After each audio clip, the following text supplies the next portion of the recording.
अहंकार नामक पेड़ पर विनाश नामक फल ही आते हैं। जिस व्यक्ति को अपने ज्ञान का घमंड है, उससे बड़ा अज्ञानी और कोई नहीं है, जो इस मूल तत्व को भी न समझ पाया कि ईश्वर विनम्रता पसंद करते हैं, अहंकार नहीं। किसी ने अपना दिन कैसे बिताया, क्या पहना, क्या खाया, क्या पिया, यह सब देखने में अपना समय व्यर्थ क्यों कर रहे हो? कुछ ऐसा देखो, सुनो, पढ़ो कि जिससे तुम्हारी भक्ति और आध्यात्मिक पथ पर प्रगति हो। कहाँ पर कितना समय देना है, इसका निर्धारण करना सीखें। भोगी का संग करोगे तो स्वयं ही भोगी ही बन जाओगे। आध्यात्मिक व्यक्ति का संग करोगे तो आध्यात्मिक बन जाओगे। परमार्थ प्राप्ति की राह आसान होगी। आध्यात्मिक एवं धार्मिक पुस्तकें पढ़ो, भजन सुनो, संतों के दोहे सुनो। मनुष्य जीवन सुधरेगा, विचारों में प्रगति होगी, मन प्रसन्न रहेगा। मैं तुम्हारा सद्गुरु साईनाथ तुम्हारे दुखों को सुनने और उनका निवारण करने में समर्थ हूँ। अपने दुखड़े मुझसे कहो, रोना चाहते हो तो मेरे सामने रो।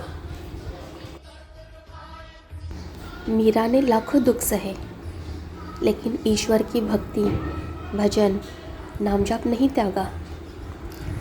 अपने दुखों को संसार को नहीं बताया। जीवित रही तो ईश्वर की भक्ति, और मृत्यु हुई तो ईश्वर की प्राप्ति। ऐसी महान भक्ति थी मीरा की। ऐसी भक्ति और प्रेम का सृजन तुम क्यों नहीं कर पाते हो? कमज़ोर क्यों पड़ जाते हो? विश्वास का अर्थ यह नहीं कि सारी मनोकामनाएं पूर्ण हो, इसलिए तुम विश्वास करने लगो। विश्वास का असली अर्थ यह है कि चाहे कितनी भी विकट परिस्थिति क्यों ना हो, लेकिन तुम्हारा अपने इष्ट पर दृढ़ विश्वास हो कि वे जो करेंगे तुम्हारे लिए सही होगा। विश्वास का धागा कमज़ोर ना हो। तुम बाज़ार में जाते हो तो हर वस्तु नाप तोल कर खरीदते हो, उसके बाद योग्य कीमत का भुगतान करते हो। तो ब्रह्मांड रचयिता ईश्वर अपनी कृपा ऐसे ही आसानी से कैसे बरसाएंगे? वे भी नापतोल की परीक्षा लेंगे और भक्त की योग्यता अनुसार कृपा आशीर्वाद प्रदान करेंगे। जीवन जियो, सांसारिक कर्म करो, ज़रूर करो, लेकिन उनमें ही न उलझो। आसक्ति रहित बनो।